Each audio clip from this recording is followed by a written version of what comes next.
We're back with Season 9, Episode 12, The Last Crusade. This is the episode in which Scootaloo leaves the show forever. That is the threat on display. We see Scootaloo's aunts. We see a bit of how Scootaloo has been living. And we also see Scootaloo's parents for the first time. So, I want to like this episode. It is well written, well acted. Let me walk that back. Some of it is well written. It is very well acted. There's some good emotional moments. Like, there's good scenes in this episode. But I think at its core, this episode is actually fundamentally flawed. And I mean that. I also think the parents are wrong. I don't mean the characters. I don't mean they're wrong in universe. I mean they're wrong out of universe. The characters are the parents are literally two separate archetypes at the same time, and it's kind of stumbling as it goes. Yeah, that's actually a great way to put that, Sean. It's a TNG season 7 episode. The acting's there. The directors are there. You know, there's good presentation, but the actual specifics of the core episode are just kind of... Or let me use another way to explain my complaint here. Pokemon Shield. Great game, right? Well, Pokemon Shield has great gameplay and honestly pretty bad content. I don't speak about the division of those two things all that often because usually both of them fall under gameplay. But how this is true for story too, how well a story is presented and how well a story is are actually two separate things. I've actually thought in the past about divvying up the story and gameplay axis into presentation and content, gameplay story. I've actually thought about divvying it up into 4 points. I'm not going to. I think it's unnecessary because anybody who's actually reading it for one. But you get my point, right? This feels like that. A very well presented episode that I feel has an unacceptably substandard core. So let's go ahead and start off with the good. In fact, I would say let's go ahead and start off with the best. Scootaloo's house. It's actually her aunt's house. Kind of. It's actually her parents' house, but they own this house. But their aunts come to visit, and they stay there to take care of her. And they have a rotation. We actually get several names. Rarity, the Cakes, and Rainbow. And they all kind of rotate in and out of staying at Scootaloo's parents' house to watch over Scootaloo. And then the aunts will be back in a week. And the implication is very strong that this is absolutely a normalized thing. This is some interesting world building that probably should have happened about 6 years ago, but nevertheless actually fits in perfectly with everything we've seen so far with Scootaloo and how her life is. Yeah, it takes a town to raise a child. Yeah, exactly, you get it. The community getting together, raising the child, yada yada yada. This is cool. I actually like this. Also, I love the two aunts. The two aunts were awesome in general. But one of them is like, I left some healthy snacks. And the other one says, and I left cookies. Anyways. So, you know, they're all cool. And then my parents are coming home. Okay, so I'm going to be 100% honest. Remember, I don't know anything about these going into them. And I deliberately don't read the synopsis. So I actually didn't call that at all.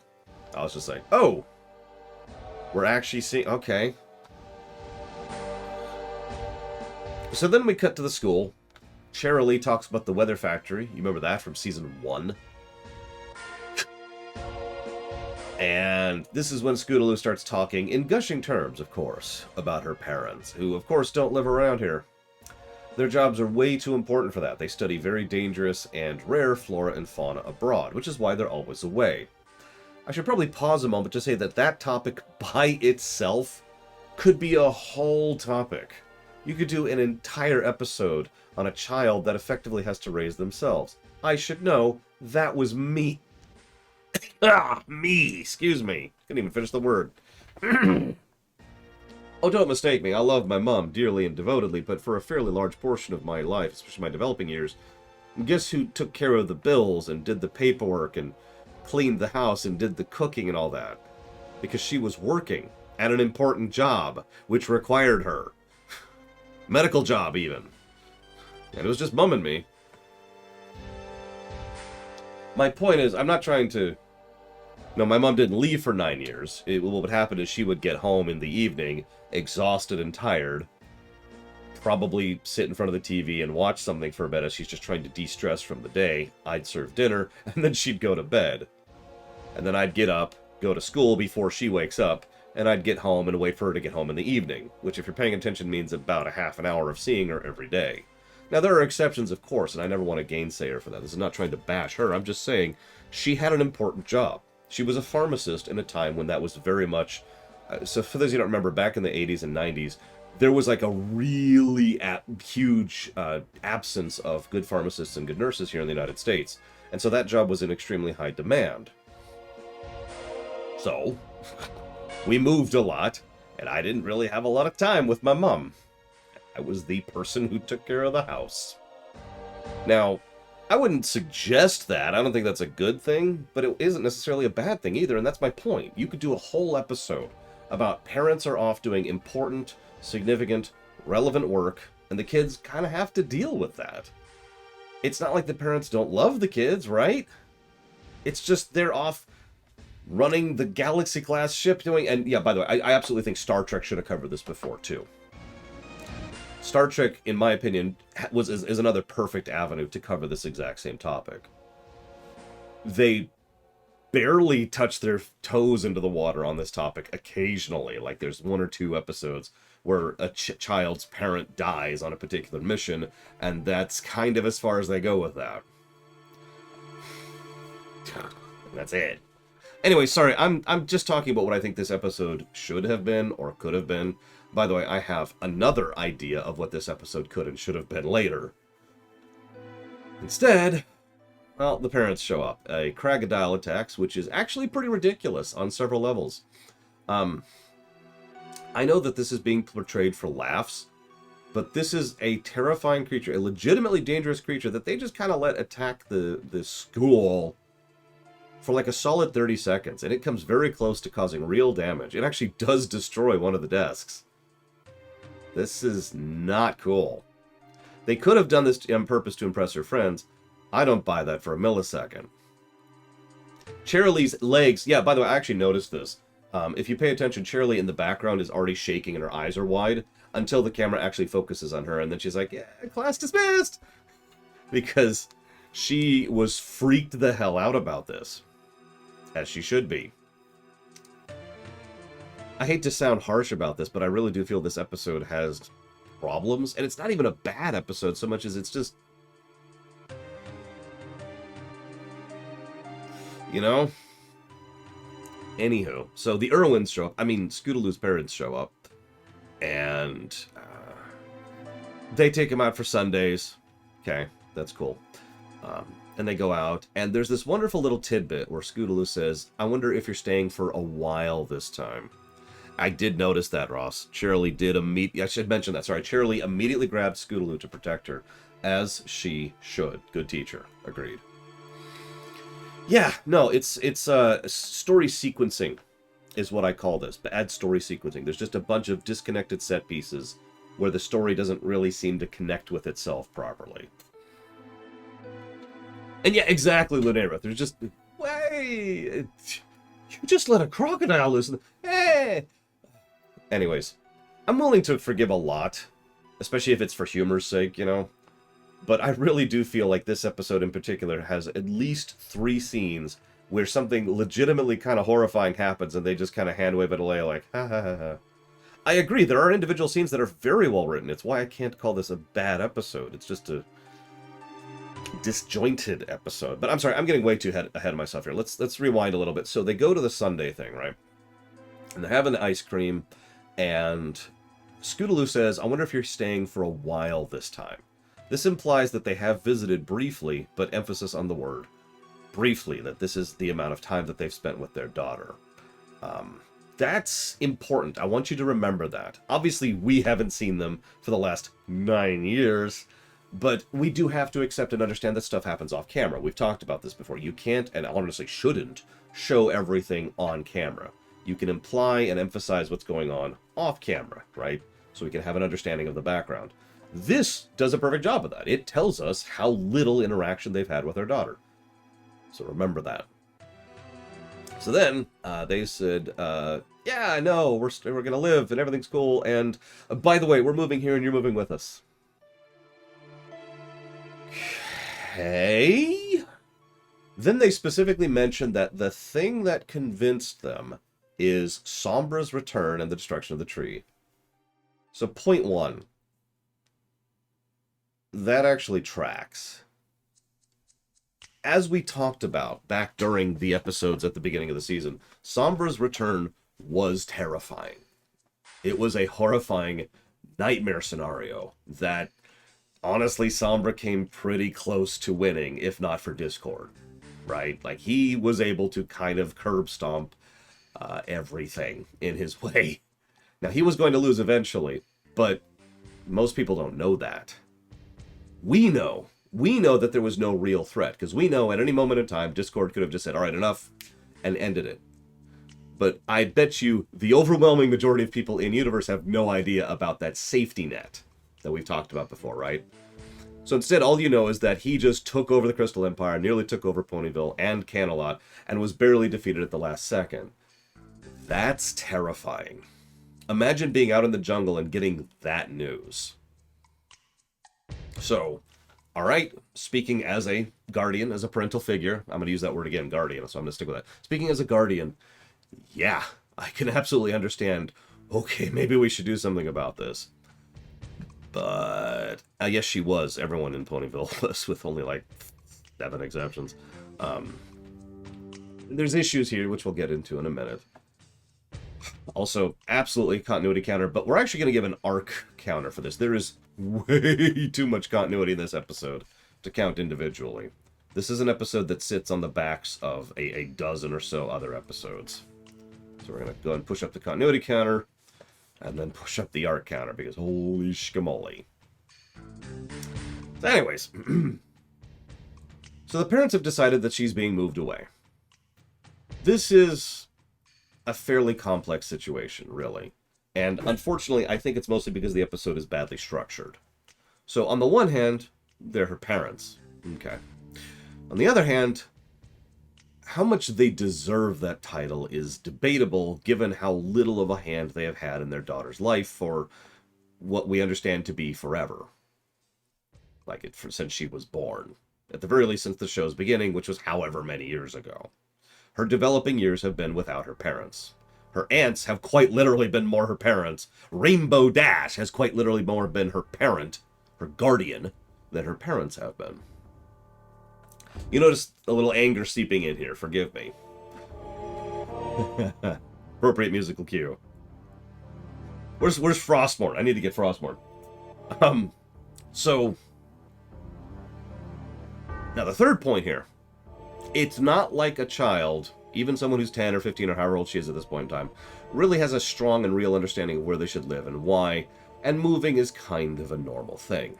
On the other hand, I don't think her parents thought about this at all. I don't think it ever even occurred to them to do this. They were just like, nope, we're going. Let's go. Now, if it's not obvious, I have some very strong feelings about this point, partially because of real-life instances and interactions. We'll come back to that. I just wanted to mention that right up front, because the episode has kind of unintentionally created a complex scenario, which doesn't really have a clear-cut answer. Moving on. So, last meeting of the Kudagramar Crusaders. First order of business, cry! Okay, I'm going to be honest. I probably shouldn't have laughed at that.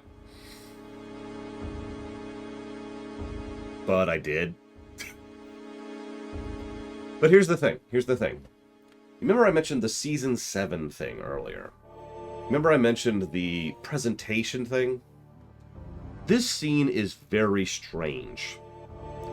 So, if you pay attention to the scene, if you really dissect this, actually watch this whole scene twice to really get this across, to really analyze it. The music is... It's not this music.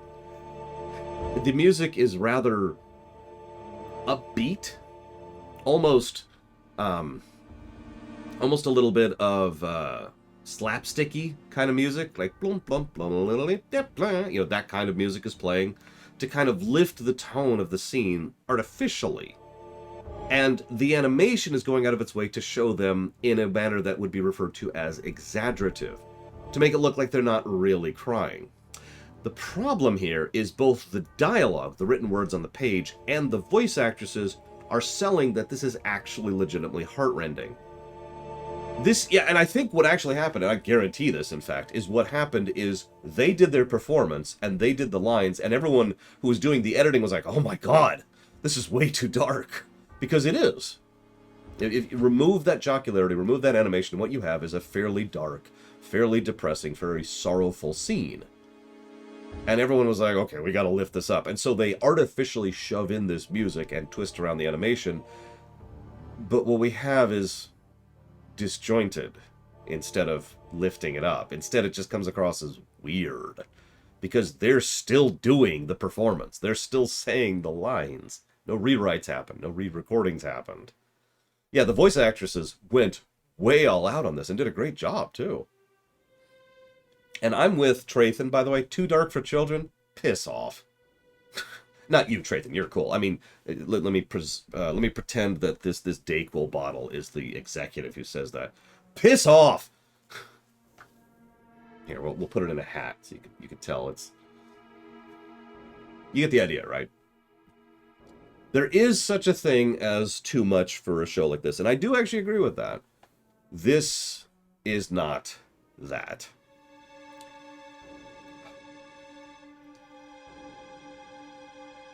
So, Rainbow shows up. She has nothing to do with the episode in any real sense of the word, which actually kind of irritates me, because as I've said before, Rainbow is Scootaloo's actual guardian, and has been since, I think, season 2, something like that. It's been a while.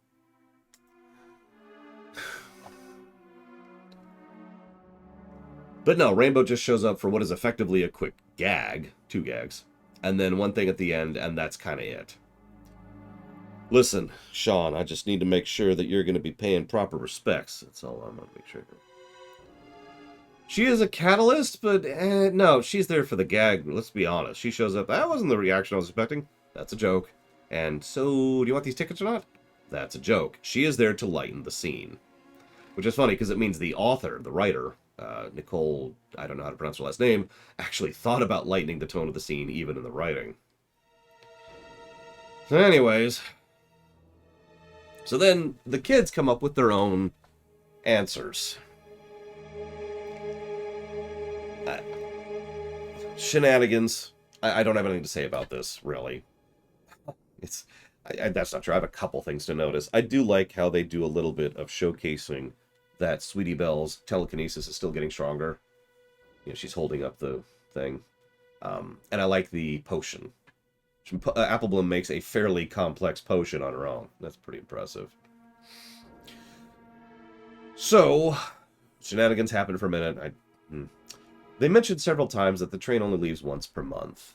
And this is when the episode... I started to figure out part of why the episode was pissing me off so much. I mentioned it's disjointed.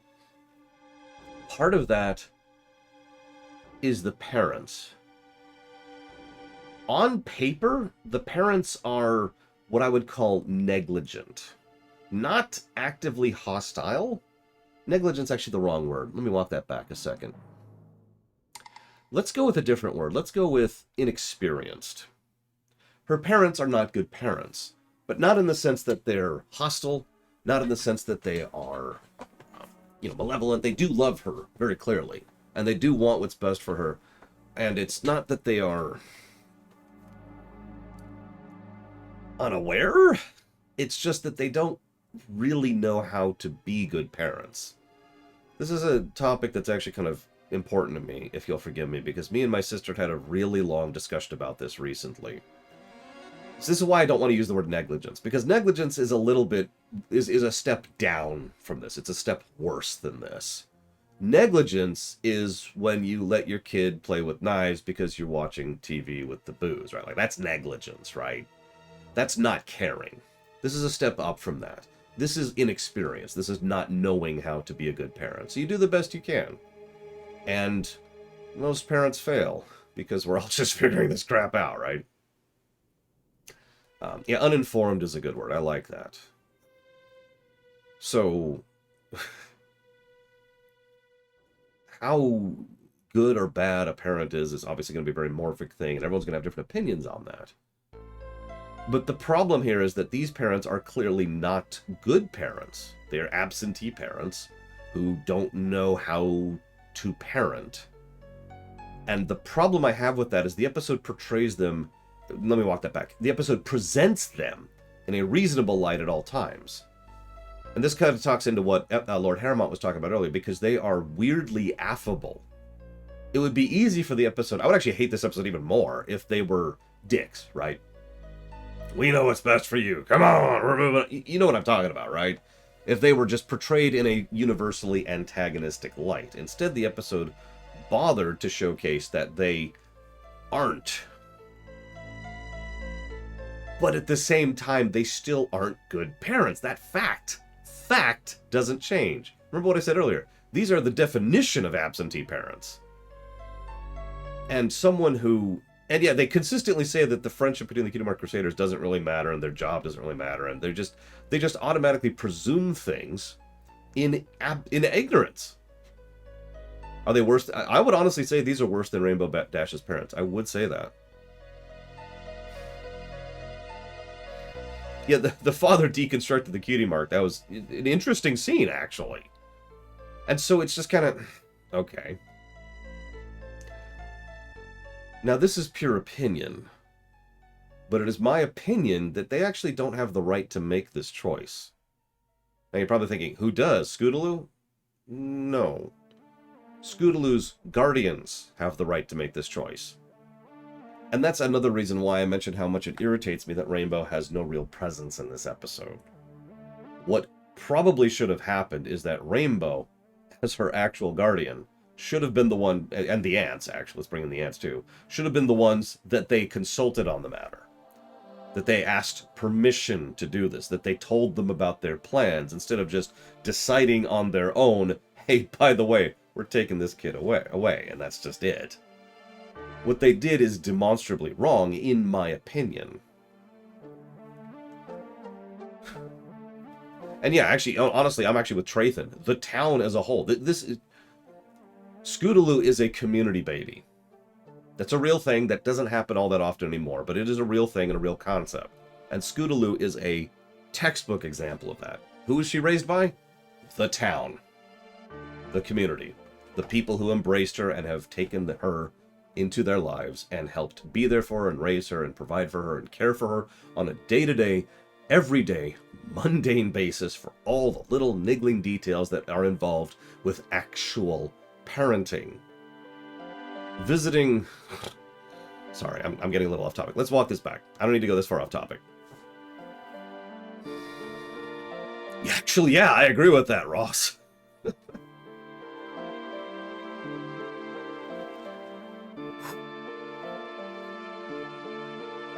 I decided not to, Savacom. I'm trying to stay on topic here.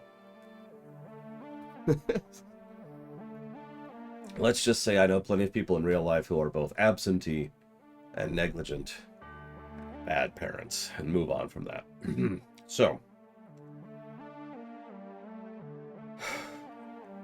So they run to the ants' place.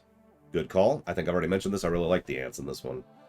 This leads to the big goodbye scene, the CMC Appreciation Day. And yeah, this makes the point I've been making this whole time, that she is a community baby. That's her family, right there. It would have been really cool if they had been able to get more of the actors and actresses involved in that. At least they managed to show them. As usual, that is one of the benefits of animation. You can have a character there without dialogue. But this is why I can't possibly count continuity counters in here. There are so many characters there from their previous episodes. It's basically all of them.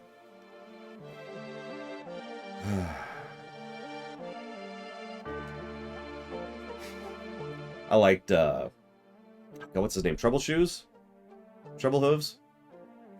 I can't remember his name. The Clydesdale. in the background. It is Troubleshoes, I was right. First of all, it's nice to see him. Second of all, he's like 3 times bigger than anyone else. I just love that. Anyways. I mean, Clydesdale, right? Big horses. I actually agree with Lord Harriman. It feels like they really wanted to do the CMC Appreciation Day scene and wrote the rest of the episode around that. And I feel like they failed at their overall task. Yeah, they get away from Diamond Tiara.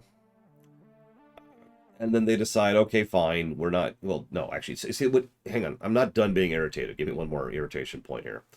They decide, you should stay because this is what you choose. But, well, actually, no. What they decide is you should stay because your job is important, which... What? But what would have actually appealed to me more is if the community had come to him. Instead of, you know, them just like, Scoodle, what do you... No, Rainbow should have been the forehead on this one, but... Or the forefront on this one. But the community as a whole should have gone to the parents and been like, hey, you can't take our child away without our say-so. But we're her parents. We've been as much, you know, right? Yeah, her aunts are the ones who actually stand up for God's sake. Anyway, sorry.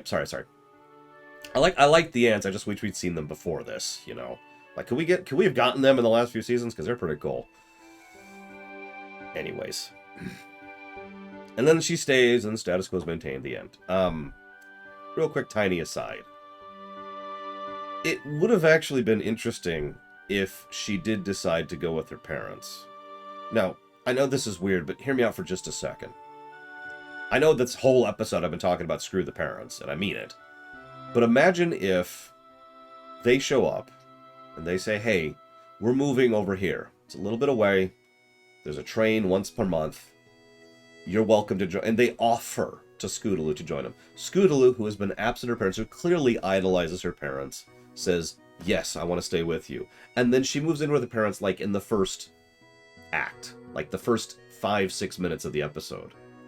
Then now, obviously, the entire episode would have to undertake a massive restructuring here. But yeah, you see it, Raskor. This would then become a completely different focus. What do you do when you no longer live next to your friends? Because there's something to be said for that topic. It's an important topic. It is a very real-life applicable topic for adults and for kids alike. My friend, my best friend, Gary, I haven't lived next to him in 10 years. I haven't lived in the same state as him in 10 years. Last time I talked to him was yesterday. Probably going to hang out with him tonight, you know? Now, I know that's the modern era and blah, blah, blah, but I'm pointing that out because what you do when you move away and how you deal with impermanence and which friendships you hold on to and which ones you don't, that's a complex and well-done topic that they could have done some stuff with. And instead they didn't, obviously. The episode's completely focused on something else from there. But... And yeah, have Scootaloo actually living out with her parents on the move. I mean, I hate to bring Star Trek back into this, but imagine the equivalent in a Star Trek setting. Son, I know you've been living on Earth for all this time, but we would like to actually spend some time with you, but we can't really get away from our job because our job is really important. We are on this research ship over here. And so then the son decides to move with the parents and stays on the ship with them as they're going throughout space and doing all that thing and all of the problems that entails, right? The vast, massive cultural shift, the actual basic biological shift of living on a spaceship, right? Yeah, exactly. Like, there's tons of places they could have done something like this in Trek, and they never actually touch on it. Most of the time, it's just sort of assumed that, you know, you just have your family with you on the ship, if it's the TNG era, or you leave your family behind if it's the TOS era, and that's it. That's as far as I go with it. Anyways, I'm sorry to go way off topic on this episode, but it's just such a disjointed episode, such a just all over the place episode. I can't call it bad, because it's not. I would honestly say that Yellow is probably the floor here, because at the worst, it's average. And this is once again why I jumped on Sean's comment, because it reminds me a lot of TNG Season 7. There was some really bad script there, but they were salvaged by good scenes or good individual moments, Good acting, good directing, good presentation.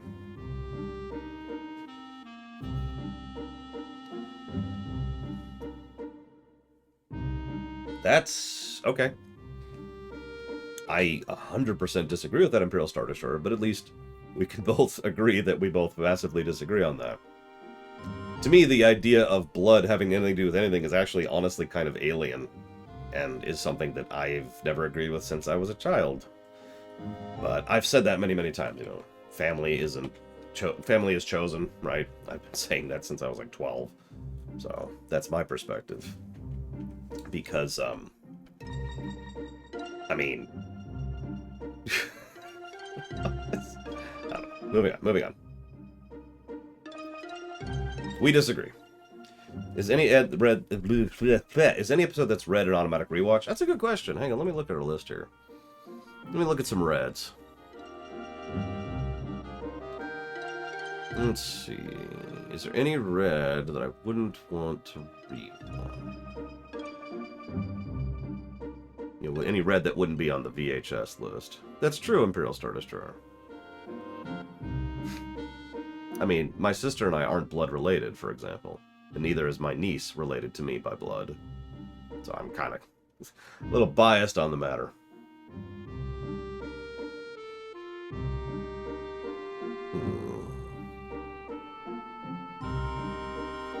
So far, I'm about halfway through the list. So far, every red episode I'm seeing, I would love to rewatch. So,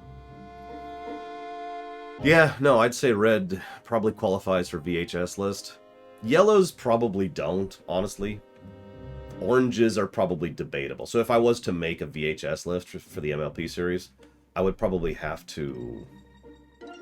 I would have to put all the reds on it, put all the purples on it, and then debate the oranges, and that would be how I designed the VHS list for this show. 1 second, please.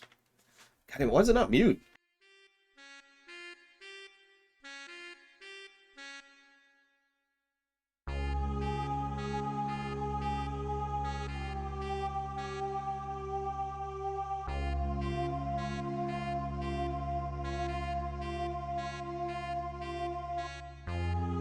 Oh, that hurts. Is this a rewatch for me? No, this is not a red episode. It has too many core structural issues to be a red episode.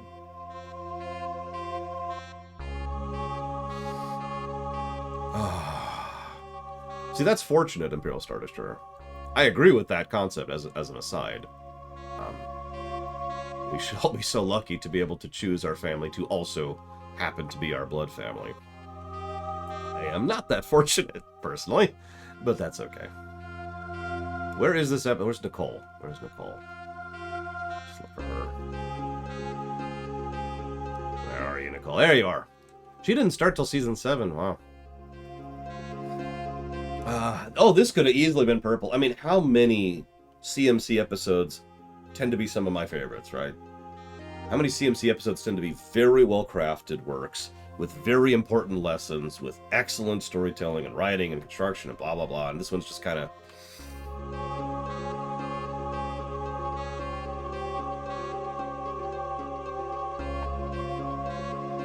And yeah, exactly, Darth Madoro.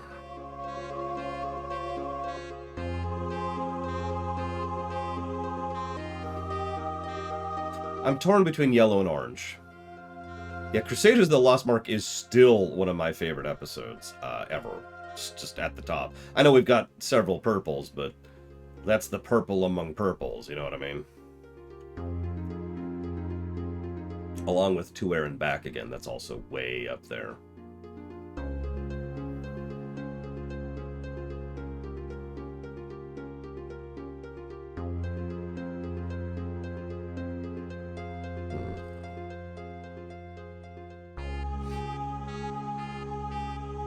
I'm gonna go with yellow. I really do. It's an average episode. It has things that drag it up. It has things that drag it down. It's just kind of an average episode. I think that's what I'm gonna stick with. It's not the first average episode she gave us. She gave us Uprooted earlier, which I don't even remember which episode it is. I'm not pretty uprooted. Which one's this one? Oh yeah, the episode where but the kids are a bunch of idiots for no reason for about 2/3 of the narrative. I remember that one. Back in the day when Lauren Faust left the show after season 1, a lot of fans said it would destroy the show. Would I say the show has gotten better for after Faust? Yes. 100%. Absolutely. Yes. This is... Season 1's not bad for a season 1. But season 1, I think, has more greens and yellows than any other season. Possibly combined. I don't think Faust...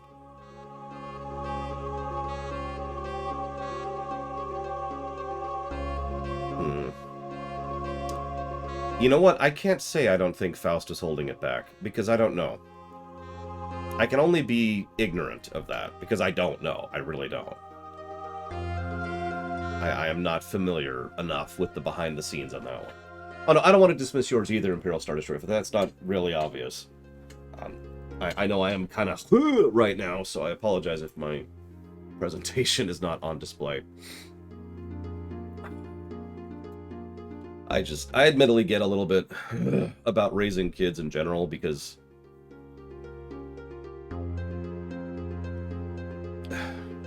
a kid doesn't know any better. That's on the parents, whoever they happen to be, whether they're blood related or family or village or whatever. It irritates the piss out of me to see that. You know what I mean?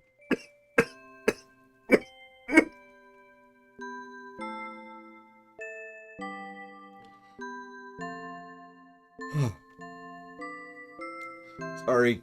Usually I get to mute before those happen.